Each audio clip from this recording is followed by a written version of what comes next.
I honestly I don't know It's how like that manages to get through like regulations, allowing you to have basically a giant tablet in the front seat of your sort of. car. Yeah, I was always worried about that when it comes to security. I mean, you're not allowed to put videos on it or that kind of stuff because that has obvious safety issues. Hmm.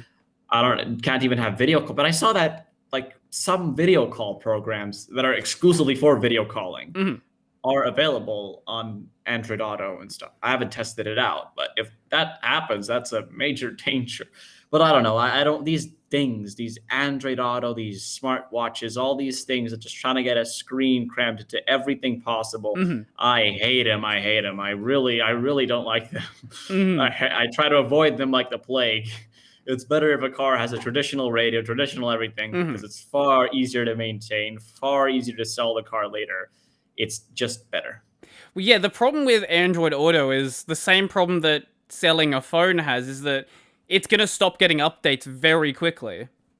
Yeah. Well, the thing with Android Auto, the idea behind it is, oh, you have your smartphone, and with a smartphone, you can just connect it up, and the smartphone manages the updates in the software and the firmware. But who Mm. knows if they change the spec, and then suddenly a ton of cars become incompatible, which I'm sure has happened before. So, The problem, yeah, well, the big problem with things like that is the automotive industry moves notoriously slow.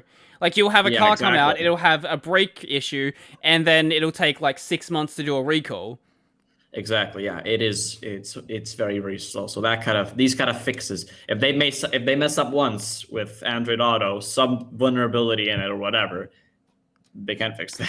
And then as cars sort of get more computer controlled with the direction that like Tesla and Gonna be stuff's going, even exactly. It's gonna become even more. Well, the difference with Tesla is at least they're able to do they're a over tech the air company updates. first. Yeah. Yeah, yeah. So I mean that has massive implications. Being able to over the air update cars, and not to mention paying for the over the air update sometimes, but having over the air updates like that's if you find a vulnerability. If I find a way to get into a Tesla and just do whatever, complete control, because it can self drive. If I'm able to find a vulnerability in the self driving Teslas, that's homicide. That's literally a way to kill people because a car can kill the people inside it. It can Mm. kill anyone outside.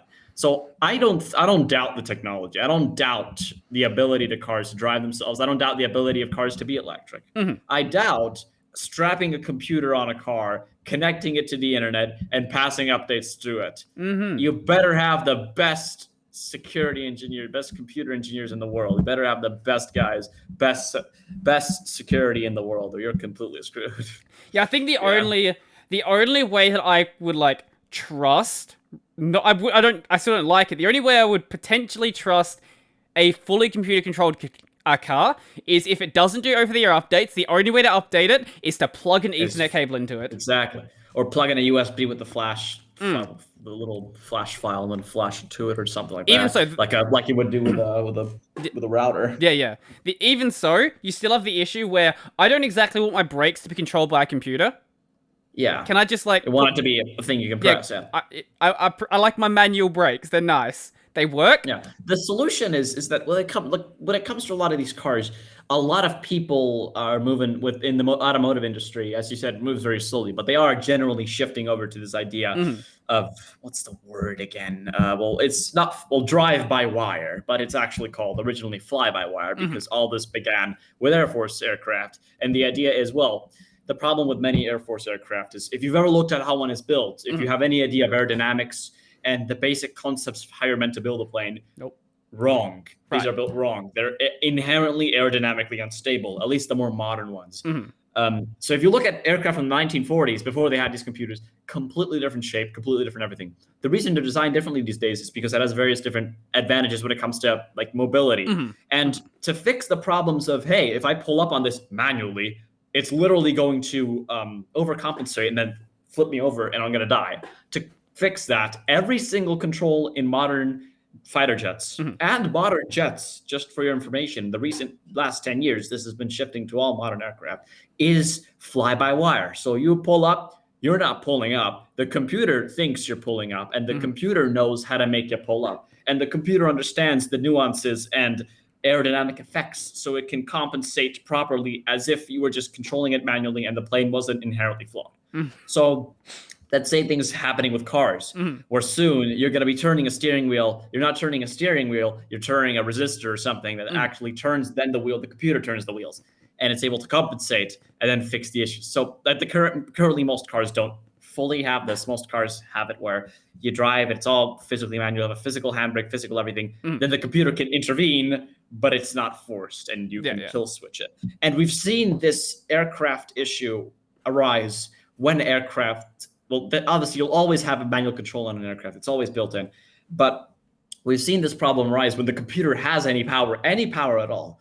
This problem has killed people. Like if you look at the 737 MAX, the MAX-8 model, MAX-9, all these models have the problem that, once again, like with fighter jets, they have inherent instability or an inherent issue. Because if you've ever looked at a 737 jet, you've noticed that the plane's engines almost touch the ground. If you look at relatively recent ones, they actually have to smush them at the end. It's like a circle shape, and then it's sort of like that on purpose, so it doesn't scrape on the floor.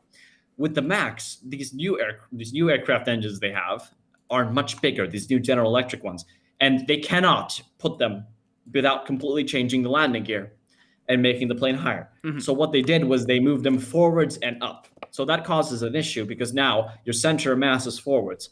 That causes aerodynamic instability, and the jets themselves are forwards. Your center of thrust is forwards. Now the plane's going to go like this, like that. It's going to start going up. That's no good.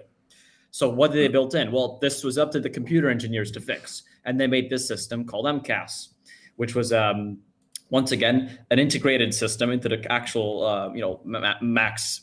I don't really know, because they've been able to flash updates to this. So I doubt it being fully integrated. Like they got some system to flash updates to this. So it's more like a router, really. Right. But what they did was this was flawed. It had some issues in the programming. I don't really know if they haven't self-published the full report on it, so nobody really knows. But the point was, it was going off when it wasn't meant to. So what would happen is there were two instances, one in Ethiopia, one in Indonesia, where their aircraft was taking off, and then the MCAS system overcompensated and didn't really fully understand the angle of attack that aircraft was going at, and then went up and killed. It was tragedy. It killed over 400 people, around 400 people, that kind of amount of people.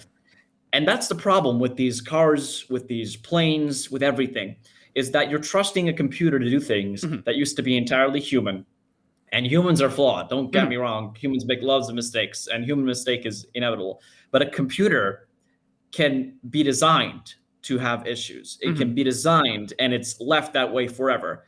If a human messes up, normally they can go through and they can say, all right, there's going to be this new training added, and we're going to train everybody correctly. With a computer, it's hard to track down every car and every plane. As you said, the automotive industry is slow. If there was an update with the Teslas, or if there was some kind of system, unfixable patch with the Teslas that let me have complete, or anyone have complete access to the Teslas and their control, just drive them anywhere, then you would have to recall all of them. And that would take years to fix. They would have to flash every single one individually. If it's an unfixable patch, it's hardware level, or just got to do with the actual firmware, whatever. I'm assuming they're running some kind of Linux or BSD on the Teslas or something like that. So yeah, that's my opinions on these sort of things. That's what I think. I think I could never. I feel like as we advance forward, you have to figure out a way to either recall things faster or just try to make the best code possible, because it's these sort of flaws and the lack of testing that leads to genuine death and hundreds of deaths because of a flawed computer system. So yeah, it is a modified Ubuntu distribution on the Teslas. Oh, okay, I see.